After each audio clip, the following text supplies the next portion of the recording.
welcome to Vidyapaka. Have you ever wondered if your dog goes and bites your neighbor, will you be liable for that? Today's story is based on your liability. That is, if at all something is in your home and if it escapes and if it does damage to your neighbor, will you be liable? So that is today's case law, Ryland vs Fletcher. So what exactly happened in this case law? Come, let us begin our today's lesson. So Ryland vs Fletcher. In this case law, Mr. Ryland was a mill owner. He had his own mill. To run the mill successfully, he wanted supply of plenty of water. To facilitate which, Mr. Ryland, he planned to build a reservoir in his land. So, for which he appointed one independent contractor. Now, independent contractor started constructing a reservoir in Ryland's land. And when the construction was going on, the independent contractor, he noticed certain shafts beneath the land, under the land. But he ignored it and he didn't cover those shafts. Sir, what are the shafts? Shafts are nothing but pipe or anything which has an opening, something similar to pipe. So, he didn't cover those pipes firmly, but he just covered it with certain loose soil. It was not covered with a cement or nothing. And he completed the reservoir.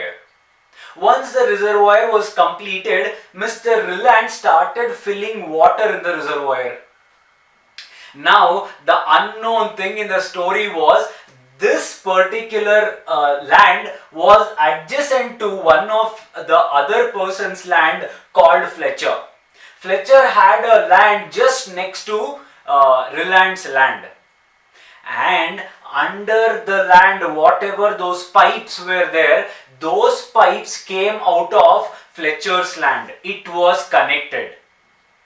As and when Mr. Ryland started filling the land with water, these pipes broke and the water flooded in Fletcher's land.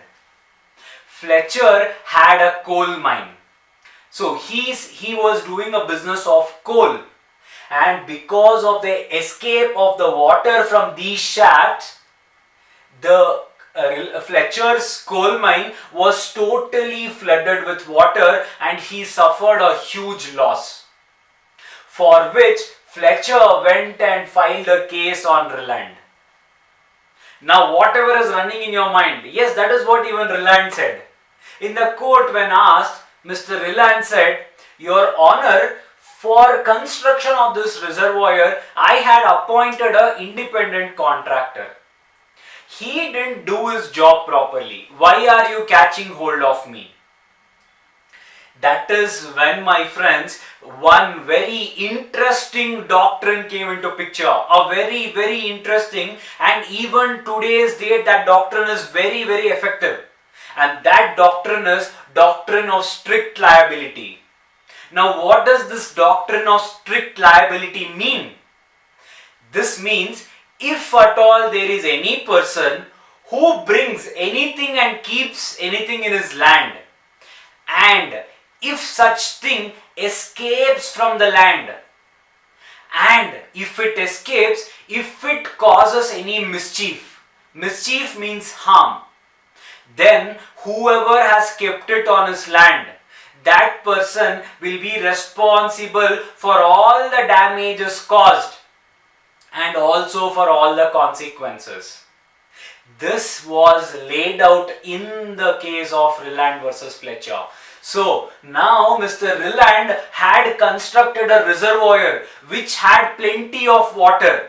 Now if something happened, this water would come out and it would obviously cause a huge damage. Now if you knew that, because water is not storing so much of water does not happen in everyone's business. You do not do it in your everyday of your life, storing so much of water. Imagine a reservoir of water, huge water. So when you are having it in your land, then you are liable for all the risks If at all such thing comes out, let it be water, let it be your dog. So that was the doctrine of strict liability. Later on, to make these points even more clear, in one of the case law, they added one more point. Such use should be a non-natural use of land. Meaning, sir, water, we also have a small borewell. Sir, we also have a bucket of water. If that comes out and if something happens, then also will we be liable? The answer is no. That is a natural use of water. For your day-to-day purpose, you will want water for your regular consumption. If something happens in that case, then you will not be held liable. What do you mean by non-natural use of land?